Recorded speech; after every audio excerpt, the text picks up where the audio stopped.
this much earlier, by midday, that most of the principals were traveling from different parts of the country, and we are happy that we are finally here with the Honorable Stephen Kalonzo Musyoka, the leader of the Wiper party, with the Honorable Martha Karua, the leader of the PLP party. We have other principals who are joining us, but because of time, we will proceed. They might join us later. And we'll be requesting Honorable Martha Karua on behalf of our team to now deliver the statement. After that, we'll be available to take a few questions from your side. Thank you for your patience and understanding. Thank you.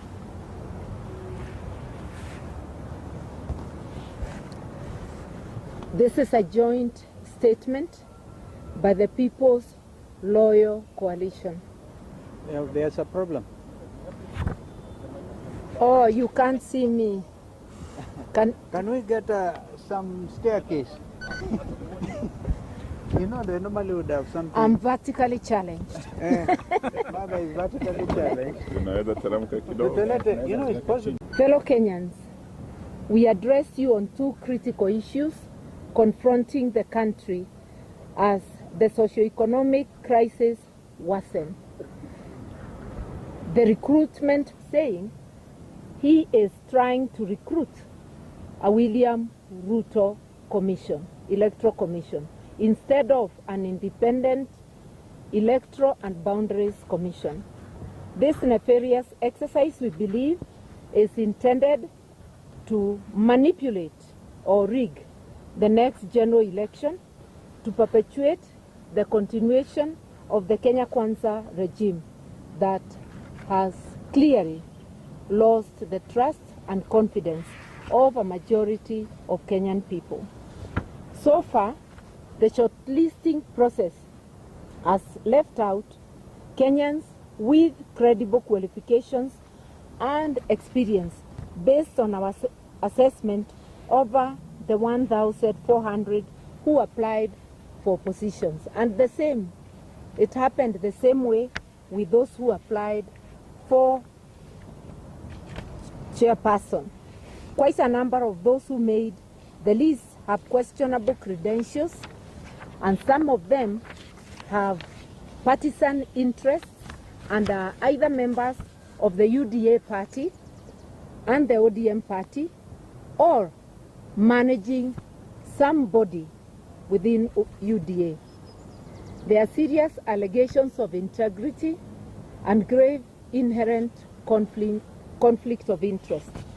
A number of the selected applicants are members of the executive structures of UDA and ODM and have in the last 3 years been beneficiaries of skilled public appointments by William Ruto and some by Ms. Odinga.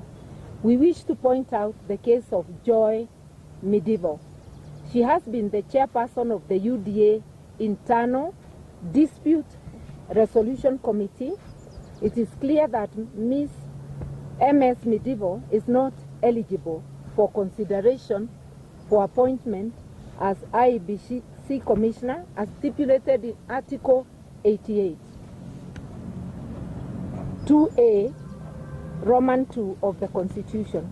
Given the clear position articulated in our supreme law of the land, why was MS Medieval shortlisted by the IB selection panel? This is a clear violation of our Constitution. More so, this is a great betrayal to young Kenyans who sacrificed their lives on June 25, 2024, in order to have a credible and independent commission, among other things. The cry of the Gen Z was transparency and accountability. Given the clear,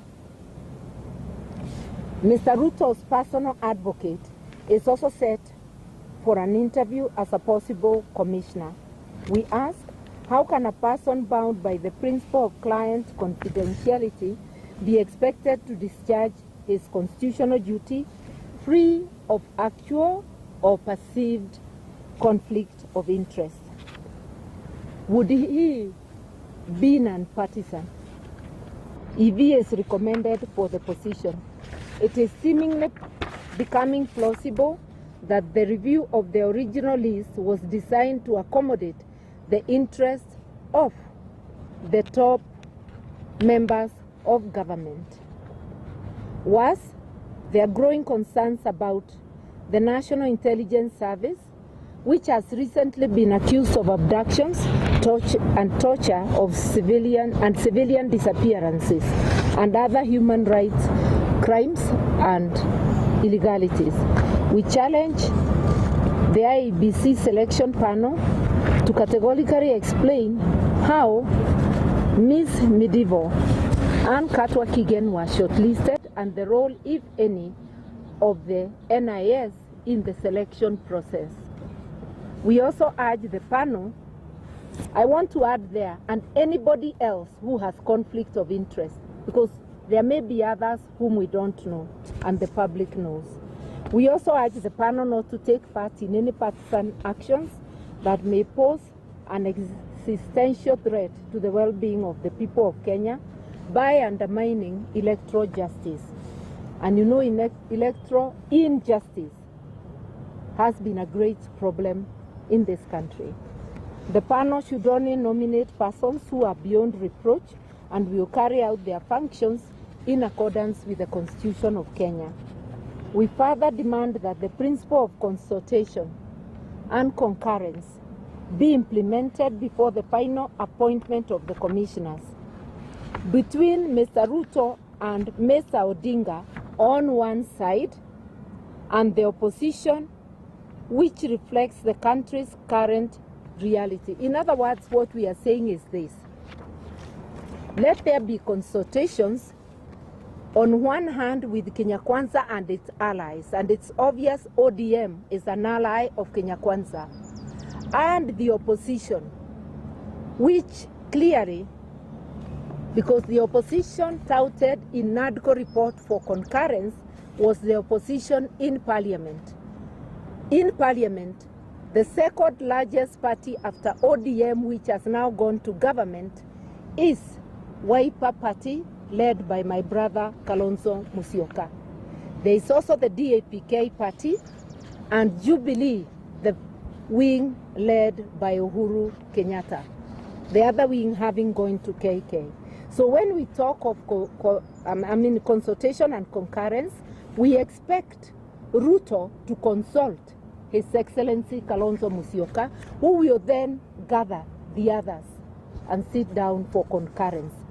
Any appointment of the chairperson or commissioners without reverting to the opposition is totally unacceptable, and we will take whatever action is available to us, legal and political. On the violent early elections campaigns by UDA and ODM, following their unholy union, Mr. Ruto launched an aggressive campaign in Nairobi, accompanied by UDA and ODM officials. The disruptive early campaign featured marauding gangs who went on robbing and mugging sprees against unsuspecting Kenyans going about their everyday life under police protection. We say so because police were in view when people were being mugged and did nothing. Mr. Ruto also illegally exploited public resources to mobilize the paid up masses. The phony display of support failed miserably, and the preposterous fake promises of creating and distributing millions of free chapatis to Kenyans did not quell the people's rage against this discredited and rogue leadership. It begs the question that many are asking across the country: how desperate and to what new laws will this rogue regime sink to? As the Ruto regime prepares to invade Mount Kenya, they are already there. We've been hearing them on the radio.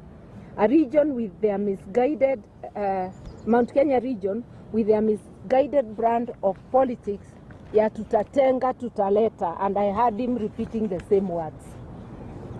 We demand that common decency, basic courtesy and civility and decorum, terms that appear unfamiliar to Ruto and his ilk, that they should replace their vile and violent brand of politics which they recently introduced in Nairobi. We are cautioning him. Do not take thugs to the people of Mount Kenya and to any people in this great country of ours. Go to the people if you believe they have given you mandate and your mandate is still current. Go to them without having to mobilize thugs, without having to bus people to go and clap for you in a place they don't belong to. Finally, we call on citizens of Mount Kenya region to remain peaceful and patient and not to be goaded by the bad, insightful and hateful behavior of this discredited regime. We also have an issue with the Nairobi County government, which has recently declared Nairobi River Corridor with its demographic implications. We express our strong reservations on the declaration by the Nairobi City County on March 6, 2025, that proclaimed the Nairobi River Corridor as a special planning area, SPA. This will affect private properties to which people have titles. It will affect properties from Naivasha Road to Ruai, including along the tributaries of Nairobi River. We remind the Nairobi City County government that conversion of private property into public land is a function of the National Land Commission, NLC. It is all of the National Land Commission through this illegal and unconstitutional declaration. In order to make a declaration like this, noting that via the Constitution, rivers and lakes belong to the national government, not to counties. Therefore, if there is an idea to create this corridor, it must originate from the national government with a cabinet memo, with the necessary policy documents, and most importantly, there must be public participation and parliamentary approval. We categorically said that this move will change the political and demographic arrangement of Nairobi and must not be taken lightly. The People's Loyal Coalition will defend the interests of the people of Nairobi legally and politically. We thank you. Well done. Pole. Some water for mother. So I think we can take some questions, a few questions you might have. I'll invite, yes, we can take 3, then I'll invite His Excellency Justin Kalonzo Musyoka to come and take this. Well, I assume the question is directed at, if it's at mother, we can still go. You can shoot, we can still. She can still answer.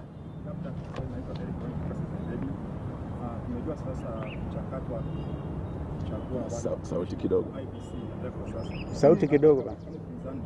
Ona mwezi sitisha labda kupitia oda ya koti na ngoja mpaka siku labda chama itakuwa imefunguliwa. Huoni kama labda hiyo itakuwa na kupoteza muda? Yet you have a time now to do something like that. Stop the process. I think the second one. Yes.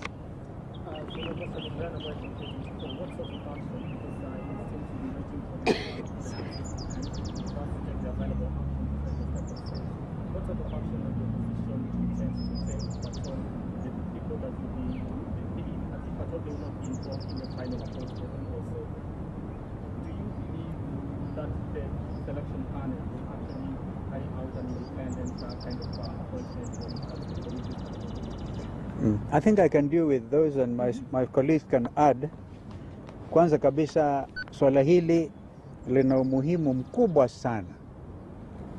Na sisi hatutakaa kitako tu na kungojea uamuzi wa pande moja kutoa list ya wale ambao watakuwa wameteuliwa kama wenyekiti ama mwenyekiti na pia wanachama wa tume ya IEBC. Kama alivyosema dada yangu Martha, tuko tayari kuchukua hatua yoyote ile ambayo tunaonelea ina umuhimu na hatutakaa tutungojee. Kwa hivyo kwanza, awamu ya kwanza ni kwamba walifanya ma-interview ya wale ambao walikuwa wanataka kuwa wenyekiti. Sasa wanaendelea na kuwa interview wale ambao ni commissioner, members wa tume yenyewe. Tunaangalia kabisa kwa kindani, hatulali. Na mimi mnakumbuka kwamba siku chache tu zilizopita niliandika barua nikamwandikia Mheshimiwa Raila na pia nikampa kopi Mheshimiwa William Ruto. Swala hili ni la sisi zote. Aliwezi kuwa swala la upande moja. Kwa sababu ukiwa ni upande moja, basi Wakenya na dunia nzima itaelewa kwamba hii ni William Ruto Commission. Na hiyo hatuwezi kuruhusu. So, I hope I've answered your question. We will not just sit by, we are watching. We are watching, and it is good that, kwa mfano, tunatarajia kwamba the panel yenyewe inaweza ikasaidia Wakenya kusema fulani aliscore 80%, 70%, mambo kama haya. Uwazi. Ni lazima liwe swala la uwazi ili Wakenya wajue kwamba wakijiandaa kwenda uchaguzi na ukuja, whenever that will be, watakuwa na imani kwamba hawa sio watu wa kununuliwa. Kumbukeni yaliyofanyika 2022 when my sister was a running mate ya Raila. Bado Wakenya wengi wana machungu yaliyoonekana wakati huo ni lazima yakomeshwe. Kipindi hiki, safari hii, we are not leaving anything to chance. Yeah. We can take two more. We are happy. Tuwashukuruni kama ni hayo tu. I think it's okay.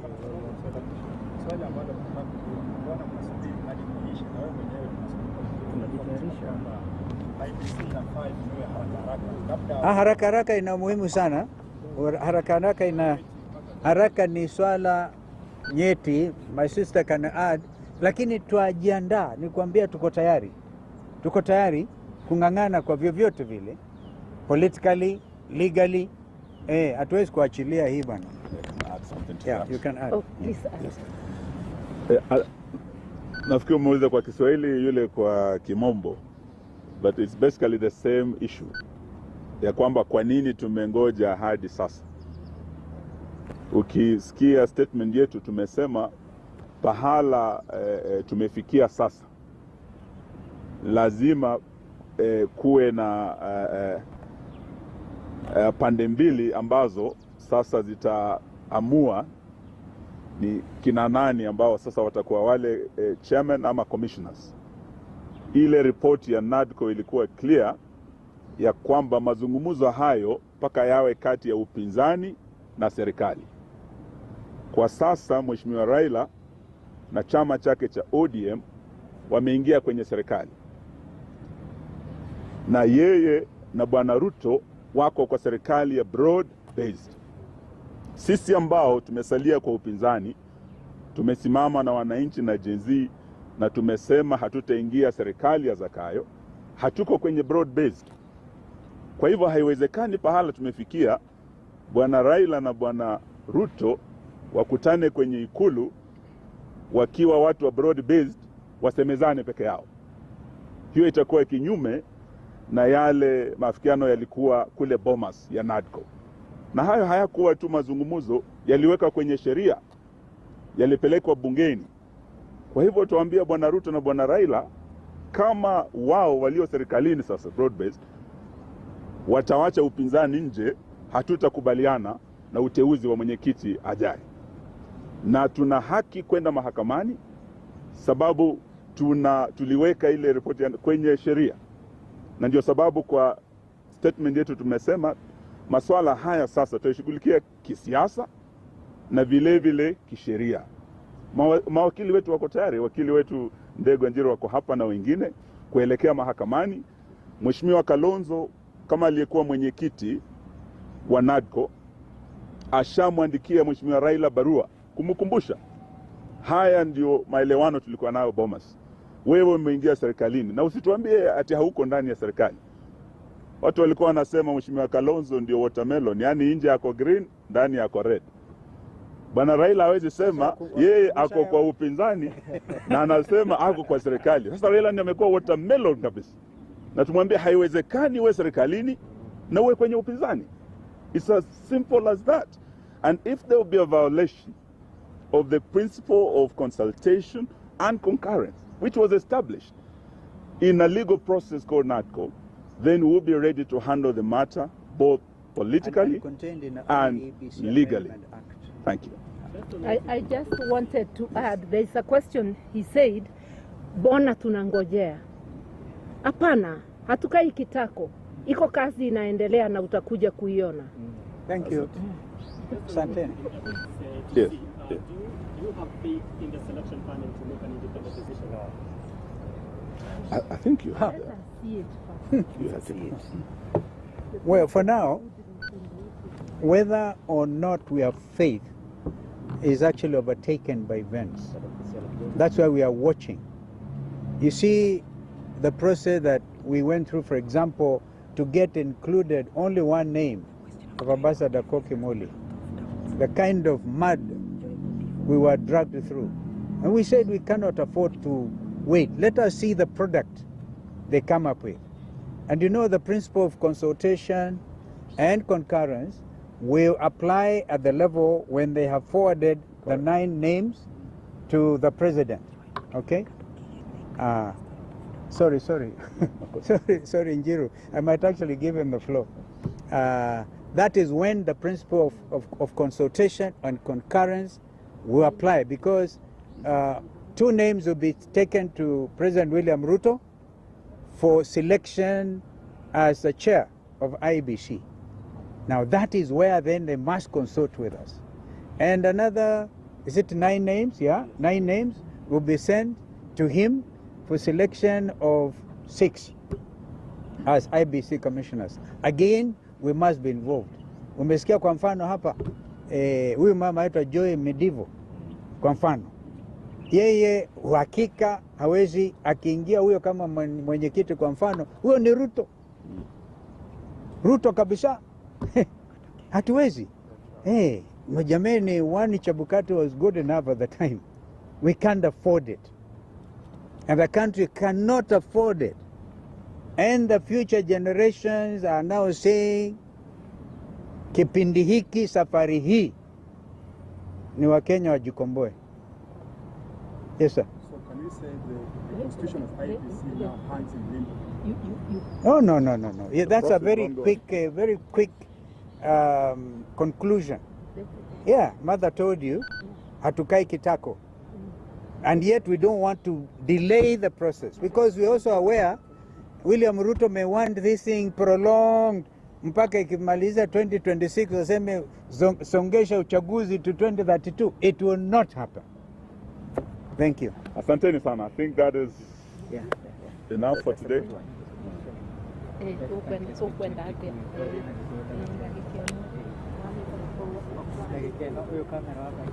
wait.